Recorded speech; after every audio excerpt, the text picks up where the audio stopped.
You blink for half a second, and Conor McGregor is already hijacking the narrative. The Irish icon scrolls Twitter, spots Sean O'Malley dissecting that classic Diaz rematch footage, and, without hesitation, blasts the clip out to his 10 million plus followers with a two-line endorsement that pours gasoline on an already roaring fight week bonfire. In one breath, he labels himself very excited. In the next, he revives every dormant argument about whether O'Malley's flashy angles really trace back to the McGregor blueprint, or if Suga is rewriting it in neon. The post detonates across MMA corners of social media, dragging Tom Aspinall and Michael Chandler into the swirl. Fans who'd grown numb to Aspinall's polite campaign against Jon Jones suddenly have fresh comparisons. Is the English heavyweight settling into the same holding pattern that left Chandler orbiting McGregor for 2 years? Tom swats that idea away on ESPN, insisting he'll fight any of the monsters at heavyweight, while Chandler fires back with a video promising he'll end the wait in style once Conor sets a date. 3 storylines, McGregor-O'Malley synapse, Aspinall's next step, Chandler's patience, collide in one viral moment, proving yet again why a single McGregor retweet can bend an entire fight card's gravity. Movement, good exercise,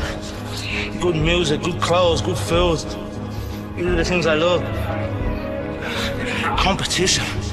I love competition. I love it. Carlos Prates never met Randy in person until fight week, yet the two forged the kind of bond athletes chase their whole careers. Randy, gaunt from esophageal cancer treatments but still cracking jokes in DMs, asked a simple favor. Would the Brazilian striker shave his head in solidarity before stepping into the Kansas City cage? Prates barely paused long enough to confirm Randy's spelling before firing back yes. The clippers buzzed, the hair fell, and Randy sent a selfie of his own freshly bald scalp, both men laughing at how cold the Missouri night air felt without protection. When Prates earned the win that weekend, he pumped a fist to the rafters for the friend he'd known only through phone screens. Weeks later, the news hit. Randy was gone. Prates' Instagram tribute read like a letter to a fallen teammate, calling Randy one of the best fighters I ever met. And I'm not talking about inside a cage. The post wasn't a cliche warrior send-off. It was a raw confession that a man fighting cancer had taught a pro athlete what real grit looks like. Fans who'd celebrated the ceremonial head shave now flooded comments with hearts and memories, turning Randy's final lesson,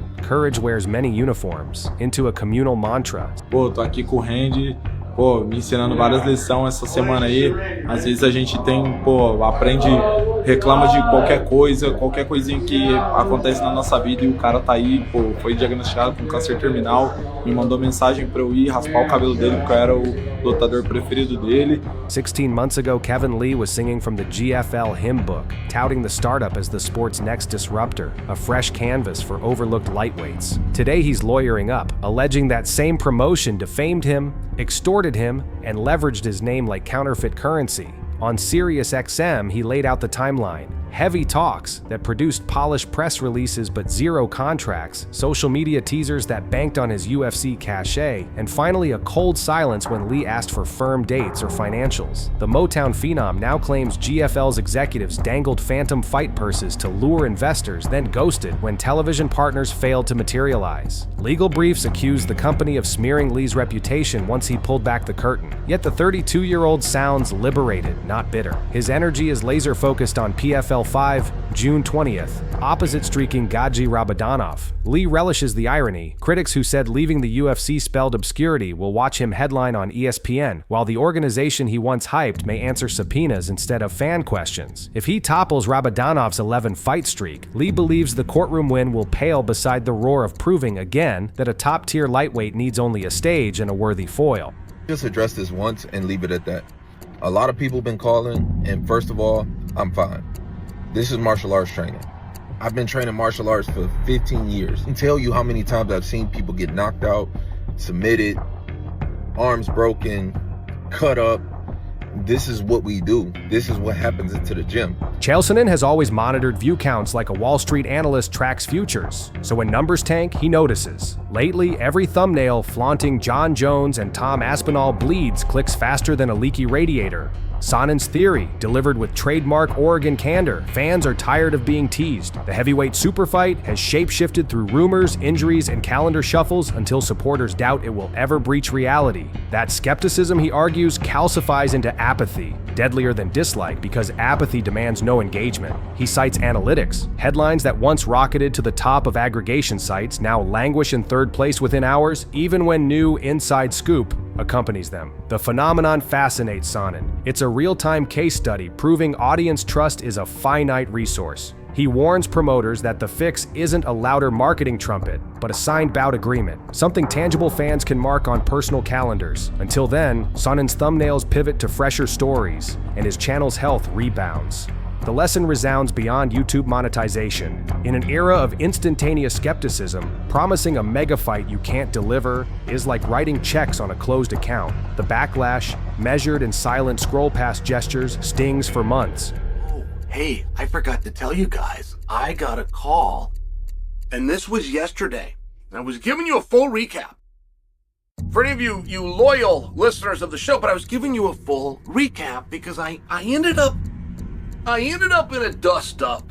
Arman Sarukian has lived the MMA calendar equivalent of a flight delay, cleared for takeoff, grounded by injury, then peppered with snide claims he ducked danger. So when Ilia Topuria versus Charles Oliveira locked in for UFC 317's vacant lightweight crown, Sarukian preempted narrative erosion by announcing he'd board a plane to the States and remain on standby as emergency backup. It's equal parts strategic and symbolic. Strategically, the Armenian-Russian phenom positions himself a heartbeat away from undisputed gold without the politicking marathon. Symbolically, he annihilates any whisper that he strategically withdraws from big opportunities. In interviews, he admits the last medical setback was miscommunicated, leaving fans to fill gaps with conspiracy. This time, he wants no gaps. He'll train in Vegas heat, cut weight, and shadow box scenarios where a single twisted ankle thrusts him under spotlights. The gamble is brutal. Weeks of peak camp grind with no guarantee he'll fight. Yet Sarukian frames it as academic.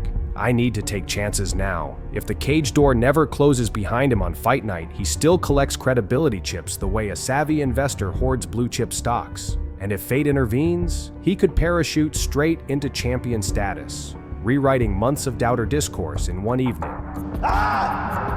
Ну, конечно, есть одна заготовка, в которую я верю и знаю, что она должна пройти, и она должна поменять весь исход боя. Joe Pyfer grins when analysts call Kelvin Gastelum a litmus test because Pyfer views the former middleweight title challenger less as exam, more as opportunity for artistry. On the Believe You Me podcast, he lays out the blueprint with calm conviction, keep movement crisp, draw Gastelum into overcommitting on that trademark left, then exploit angles no longer hindered by the walking pneumonia and dual staph infections that sabotaged his last camp. He acknowledges Gastelum's wrestling pedigree, yet insists his own grappling catalog hasn't been properly browsed by fans. To Pyfer, the matchup is a chessboard where every piece, jab, level change, clinch escape, belongs to him if he maintains 15 minutes of razor focus. He recalls fighting Hermanson at half capacity on a new contract he couldn't afford to decline, framing that 5-round loss as tuition paid. Now the lungs are clear, infections gone, and the paycheck secured. He's free to chase a statement stoppage. The phrase layup fight isn't disdain, he clarifies. It's recognition that styles sometimes align to spotlight a skill set. For Pyfer, Saturday could be the night casual fans stop prefixing his name with promising prospect and start slotting him into top 10 debates. I was never supposed to be here. I was a homeless kid. My parents didn't give a shit about me. I'm here. All you people, cheer for me or not, we all can be something great. Let's go!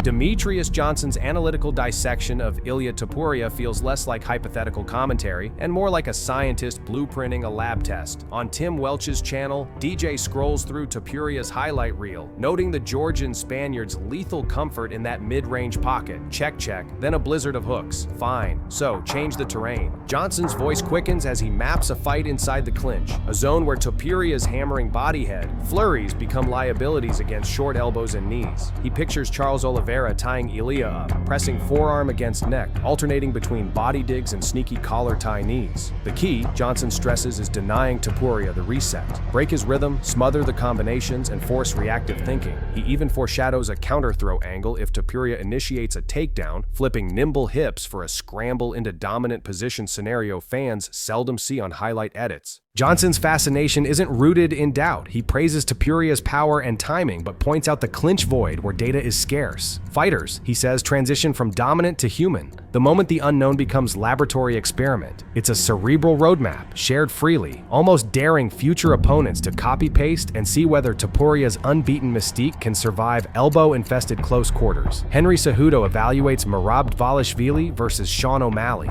with the cold arithmetic of a double champ who's logged rounds with both men's archetypes. He begins by tipping a hat to O'Malley's sniper right hand and disruptive teep, acknowledging that the champ needs only one perfect sequence to alter destiny. Then Cejudo widens the lens. Merab's gas tank, chain wrestling, and unflagging pace render a 25-minute fight, a treadmill set to incline for anyone who can't fight off fatigue with takedown defense alone.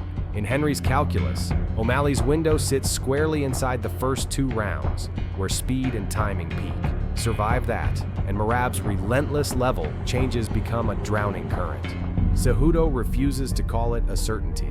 This is MMA, bro, but angles the probability curve steeply toward another Merab decision. He views the UFC's immediate rematch grant as a silver platter O'Malley must capitalize on before division sharks like Corey Sandhagen circle back in. For fans, Cejudo's take reframes the matchup not as striker versus wrestler cliche, but as a conditional equation. O'Malley in 10 minutes or Merab in 25. The tension lies in watching which clock runs out first. I'd love a tune-up. What do you say, Precious?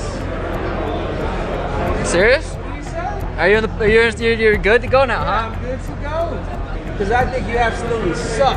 Merab Dvalishvili cracks a grin when confessing he hasn't marathoned Sean O'Malley highlight reels this camp. The Georgian machine contends he already downloaded the crucial data during their first encounter. This time he focused on expanding his own weapon set, sharper boxing combinations, tighter grip transitions, smoother entries off feints. Weight cut protocols remain old school. No trendy diet transforms muscle memory built on endless Long Island Hill sprints. What did change was the circus around him. 7 Zoom interviews, media day panels, family calls, all vying for schedule real estate normally reserved for sauna and sparring. Yet Merab treats the chaos as conditioning, evidence he's transitioning from cult favorite grinder to mainstream draw. Tonight, he says, he might queue up O'Malley footage, but only as a refresher, not a syllabus. Confidence stems from feeling a much better fighter now, an assertion rooted in hours refining footwork that funnels opponents toward the cage wall where Merab's double leg thrives.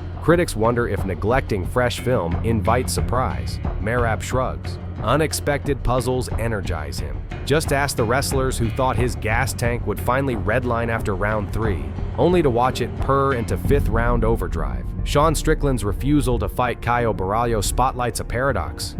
The UFC's resident provocateur occasionally draws a moral line. Borralho isn't just another middleweight climber, he's a friend with a wife, a kid, and, in Strickland's words, someone I actually respect. Accepting that matchup would force Strickland into the promotion's conflict-selling theater, crafting barbs he couldn't deliver with his usual unfiltered zeal. He jokes about press conference awkwardness. Am I invited to the birthday party after I call you a dirty Brazilian? Then turns earnest. Some friendships aren't worth cheap pay-per-view sizzle. Instead, Strickland sets his sights on names lacking personal rapport. Renier de Ridder, Robert Whittaker, or any contender big enough to justify co-main event stakes without violating camaraderie. The stance surprises observers who labeled him controversy incarnate, hinting that beneath the blunt force social takes lies a competitor who values genuine bonds. It's also a savvy career move. Fighting an acquaintance with no built-in narrative does little for rankings or wallet. By waiting, Strickland gambles on securing a matchup that offers both marquee value and emotional clarity. In an industry where friendships often crumble under contractual agendas, his decision reads as both practical and principled, an unexpected plot twist from one of MMA's most polarizing storytellers.